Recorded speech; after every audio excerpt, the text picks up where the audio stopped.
Hello everyone, आज का topic है परवर्ती गुप्त। परवर्ती गुप्त और स्कंदगुप्त के बाद गुप्त साम्राज्य अवनत की ओर चलने लगता है। अर्थात जो गुप्त साम्राज्य बड़ा मजबूत शक्तिशाली साम्राज्य था, अब धीरे धीरे वह पतन की ओर बढ़ने लगता है। और 12 वर्षों का कार्यकाल स्कंदगुप्त का था। बड़ा सुदृढ़ सुसंगठित साम्राज्य था उसका, बड़ा शक्तिशाली साम्राज्य शासक था स्कंदगुप्त। लेकिन उसके बाद जो पूर्वगुप्त है, यह जो है एक तरीके से इनको अक्षम राजा माना जाए, और यहां से जो है गुप्त साम्राज्य का पतन शुरू होता है।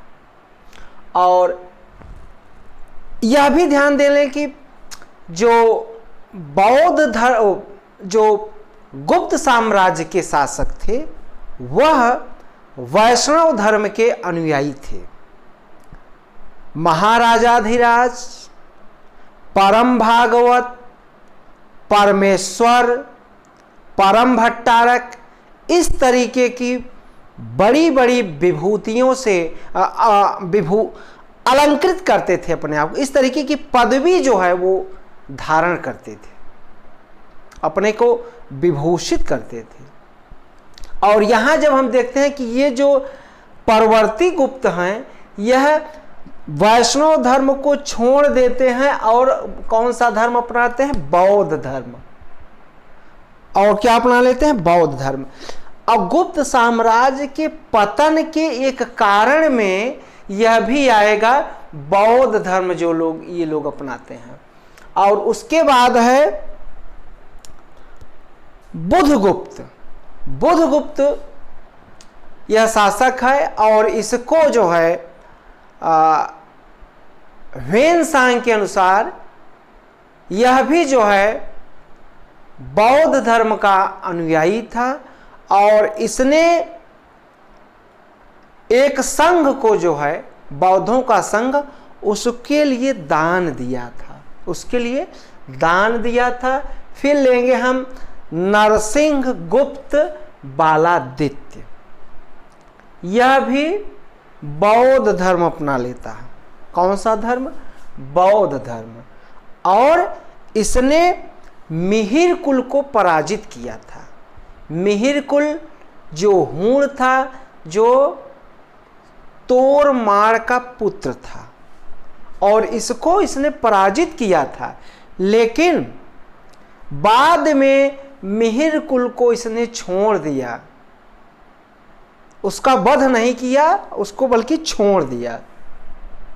और फिर जो है अब हम लेंगे भानुगुप्त। भानुगुप्त यह भी जो है गुप्त साम्राज्य का शासक था, और इसका एक एरण अभिलेख है जो 510 ईस्वी का है।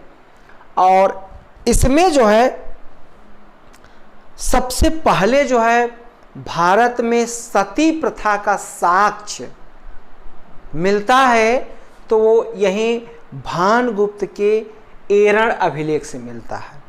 और इसमें प्रसंग क्या आया है कि हूणों को पराजित करने के लिए भानुगुप्त का एक मित्र था गोपराज, और वह हूणों से टक्कर लेने के लिए गया था, जहां वह युद्ध में मारा जाता है।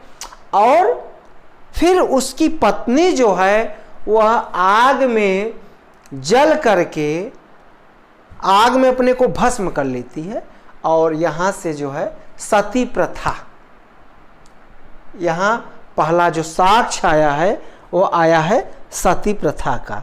फिर जो है अब हम देखेंगे कि अंतिम शासक जो गुप्त साम्राज्य का था, तो उसका नाम था विष्णुगुप्त। उसका क्या नाम था? विष्णुगुप्त।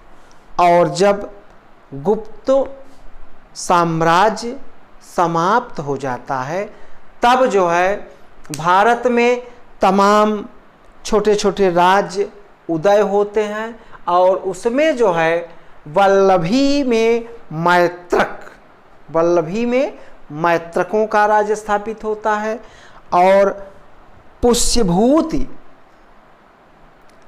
में पुष्यमित्र वंश में एक साम्राज्य उत्पन्न होता है, उसका नाम है वर्धन साम्राज्य, उसका नाम है वर्धन साम्राज्य। और फिर एक और है मौखर साम्राज्य, मौखर साम्राज्य भी। और कुल मिला के देखा जाए तो जो गुप्तों का काल रहा है यह एंशियंट हिस्ट्री में, इंडियन एंशियंट हिस्ट्री में स्वर्ण युग का काल माना जाता है। इसको क्या माना जाता है? स्वर्ण युग। और उसके बहुत सारे तथ्य हैं, जैसे सभ्यता संस्कृत की अभूतपूर्व प्रगति हुई, सभ्यता एवं संस्कृति की अभूतपूर्व प्रगति हुई। किसमें? गुप्त काल में। गुप्त काल में जैसे इसमें बहुत सारे कालिदास, शूद्रक, कालिदास के तमाम नाटक, अभिज्ञान शाकुंतलम, रघुवंश और इस तरह के बहुत सारे जो है इनके नाटक। उसके बाद भारवी जिनका किरातार्जुनीयम है, उसके बाद विश्व शर्मा की पुस्तक पंचतंत्र जो संस्कृत में है और इसके 5 भाग हैं। इसी तरीके विशाख दत्त का देवी चंद्रगुप्तम और वात्स्यायन, तो बहुत सारे लेखक रचयिता इस काल में होते हैं। और इस काल में ही, गुप्त काल में ही सबसे ज़्यादा भारत में मंदिर निर्माण शुरू होता है, तो वो गुप्त काल से शुरू होता है। गुप्त काल से मंदिरों का निर्माण शुरू हो जाता है।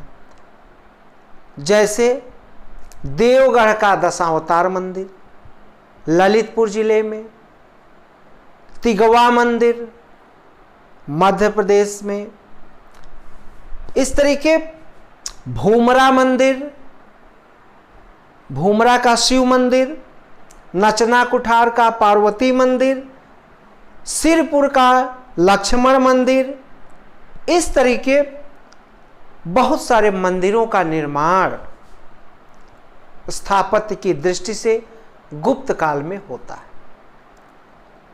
और इसमें हम देखते हैं कि जो अजंता की गुफाएं हैं, जिसमें 29 गुफाएं हैं, और उसमें जो है 16 और 17 नंबर की गुफाएं वह गुप्तकालीन है।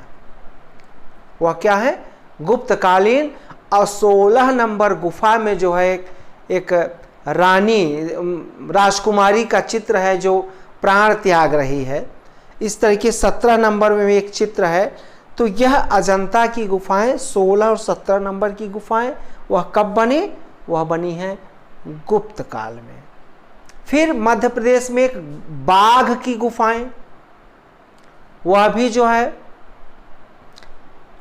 गुप्त काल में। उदयगिरि के गुहालेख,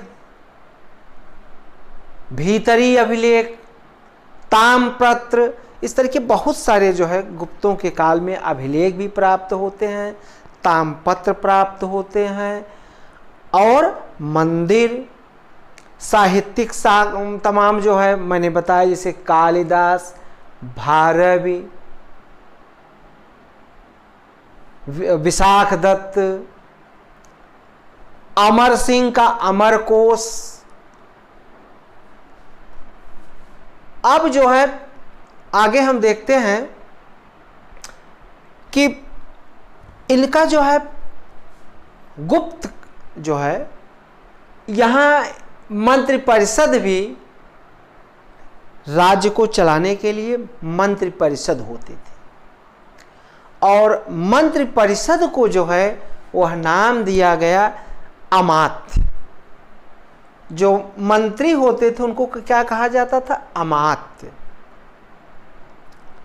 अमात्य।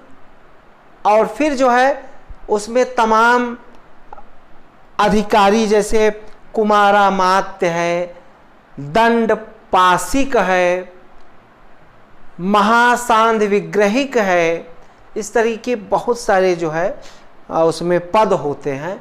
और उन पदों में जैसे हरिसेन एक मंत्री था, और वह एक कवि भी था जो समुद्रगुप्त के दरबार में था, जिसने प्रयाग प्रशस्त लिखवाया था चंपू शैली में, और उसके पास 4 विभाग थे। उसके पास कितने विभाग थे? 4 विभाग थे। तो इस तरीके बहुत सारे जो है मंत्रियों के यहाँ पद जो है अधिकारियों के प्राप्त होते हैं। इसको थोड़ा सा आप लोग किताब में डिटेल्स देख लेंगे। फिर जो है सबसे पहले हम भूमिदान की बात करते हैं। तो भूमिदान की बात अगर हम देखें तो महाकाव्य काल से शुरू होती है। महाभारत कालीन से शुरू होता है कि भूमि को दान के रूप में दिया जाता है, और पहले राजा दान देता है। फिर 6ठी शताब्दी में जो है राजा के बाद सामंत जो है वह भी भूमि को दान के रूप में देने लगते हैं। और परवर्ती गुप्तों का जब समय आता है, जब गुप्तोत्तर काल, तो यहाँ पर सबसे ज़्यादा जो है भूमि को दान के रूप में दिया जाने लगता है। और यह साक्ष्य कहाँ से मिलता है? तो यह साक्ष्य मिलता है सातवाहन अभिलेख से। सातवाहन अभिलेख से साक्ष्य मिलता है कि यहाँ पर भूमि दान बहुत ज़्यादा दी जाने लगी।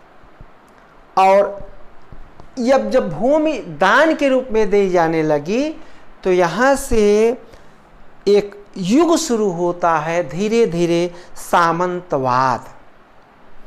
और एंशियंट हिस्ट्री और मेडिवल हिस्ट्री को अलग करने का एक अगर देखा जाए तो मुख्य कारण वह क्या है? सामंतवाद है। और सामंतवाद शब्द को एक इतिहासकार हैं डॉक्टर R.S. शर्मा, और उन्होंने जो सामंत भूमि को दान देते थे तो इसलिए उसका नाम उन्होंने सामंतवाद कर दिया। उसका नाम उन्होंने सामंतवाद कर दिया। फिर जो है गुप्त साम्राज्य चूंकि विशाल साम्राज्य था, तो शासन को चलाने के लिए केंद्र, फिर राज्य के बाद जिला, जिला के बाद नगर, नगर के बाद तहसीलें, तहसीलों के बाद ग्राम, इस तरीके विभाजित किया गया था। अब प्रांतीय प्रशासन में जो है इसको जो प्रमुख अधिकारी होते थे उनका नाम था कुमारामात्य। कुमारामात्य क्या थे? प्रमुख अधिकारी। इनको एक तरीके से राज्यपाल कहा जा सकता है, गवर्नर कहा जा सकता है। तो जो प्रांतीय प्रशासन के जो प्रमुख अधिकारी थे इनको क्या कहा जाता था? कुमारामात्य। फिर जिला प्रशासन, और जिले प्रशासन में हम देखेंगे जिला प्रशासन, नगर प्रशासन। और नगर,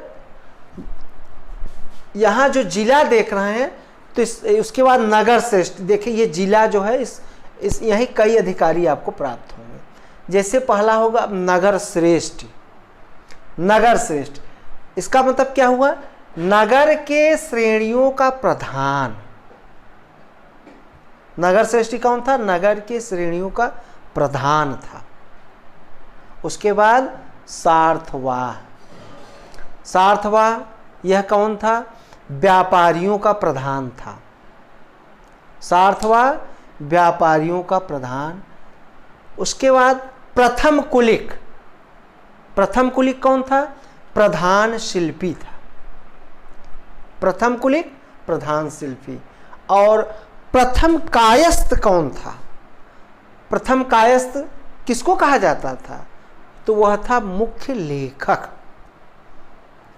प्रथम कायस्थ कौन था? मुख्य लेखक था। बिल्कुल आप लोग ध्यान से सुनेंगे, वीडियो को देखेंगे तो बहुत सारी चीजें कंफर्म होंगी। नगर, नगर जो है वह किसमें? कई तहसीलों में बटा हुआ था। नगर कई तहसीलों में, और तहसील को क्या कहा जाता था? वीथि कहा जाता था। तहसील को क्या कहा जाता था? वीथि। और पूग, पूग क्या था?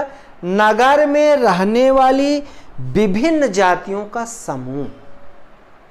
नगर में रहने वाली विभिन्न जातियों का समूह उसको कहा जाता था, विभिन्न जातियों की समिति, विभिन्न जातियों की समिति, तो इसको क्या कहा गया? पूग कहा गया। और कुल क्या है? कुल है समान परिवार के सदस्यों की समिति। समान परिवार के सदस्यों की समिति, यह क्या थी? कुल थी। और राजा जो था वह उत्पादन, जो जमीन पर किसान जमीन पे उपजाता था तो उत्पादन का 1/6 भाग लेता था। कितना लेता था? 1/6 भाग। और कहीं कहीं 1/4 भाग भी आता है। और इसको जो है भोग शब्द भी आया है इसके लिए। कर के लिए क्या आया है? भोग शब्द। जो गुप्त शासक थे मुख्य रूप से वो वैष्णव धर्म के अनुयायी थे। और विष्णु का जो वाहन है गरुण, और गरुण को इन्होंने राज चिन्ह माना। गरुण को इन्होंने राज चिन्ह माना है। लेकिन परवर्ती जो गुप्त शासक थे वो बौद्ध धर्म अपनाते हैं। तो ऐसा नहीं कि जैन, वो वैष्णव के अलावा यहाँ और कोई धर्म नहीं पनपा। वैष्णव धर्म के अलावा भी यहाँ बौद्ध धर्म, जैन धर्म पनपता है। और उसमें जो बौद्ध धर्म के मुख्य आचार्य हैं तो उसमें बुद्ध घोष और वसुबंध, बुद्ध घोष और वसुबंध। और जैन धर्म के मुख्य आचार्य जो हैं वह उमास्वाति और सिद्धसेन, उमास्वात और सिद्धसेन। और जो खड़ दर्शन जो आपकी फिलॉसफी में आता है तो खड़ दर्शन भी गुप्त काल में ही आता है। चाहे सांख्य, वैशेषिक, न्याय, चार्वाक, यह जितने दर्शन हैं वह गुप्त काल में ही आते हैं। उसके बाद हम देखेंगे, जैसे मैंने बताया था कि शूद्रक, इनकी रचना है मृच्छकटिकम। कालिदास के 4 नाटक हैं।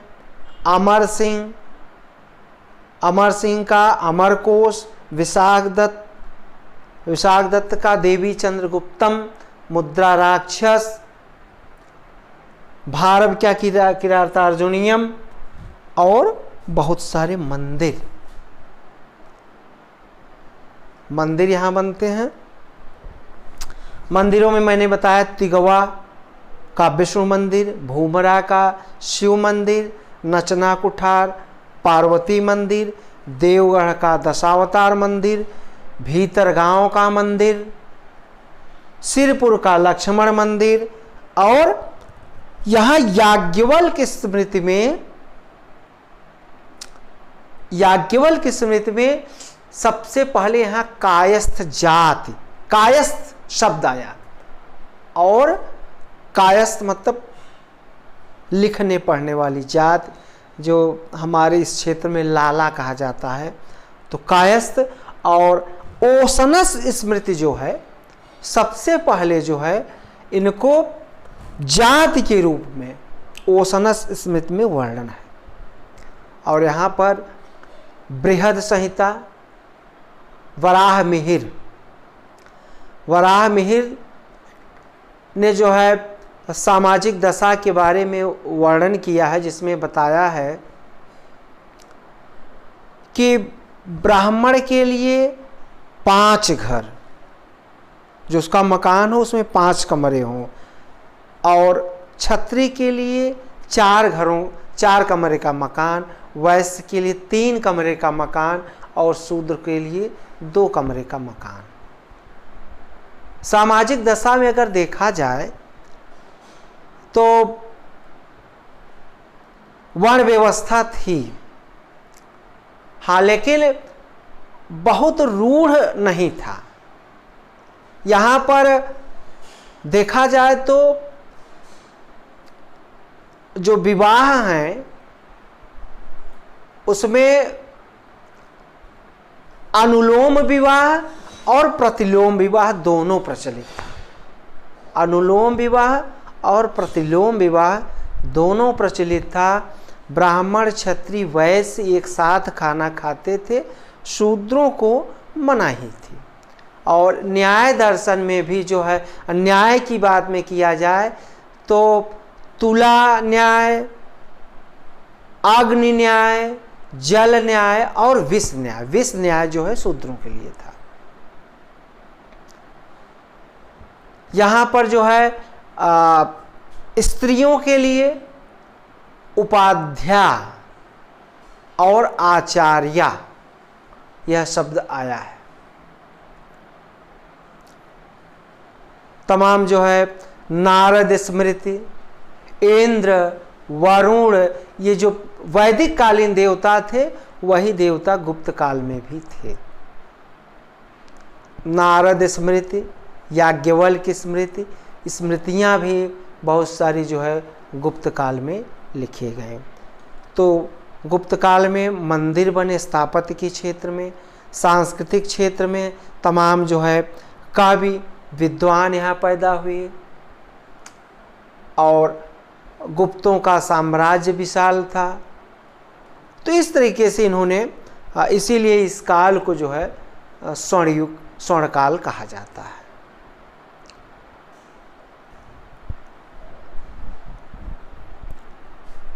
एक बार आप लोग इसका स्क्रीनशॉट ले लें।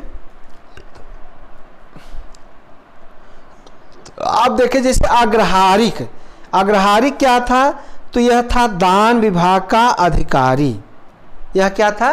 दान विभाग का अधिकारी था यह। और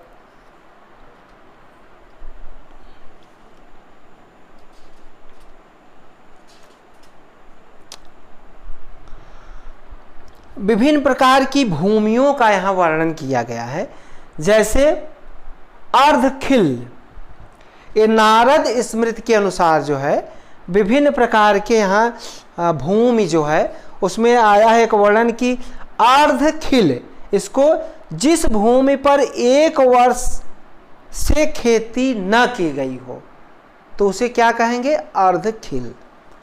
खिल, जिस भूमि पर 3 वर्ष तक खेती न की गई हो, इसे क्या कहेंगे? खिल।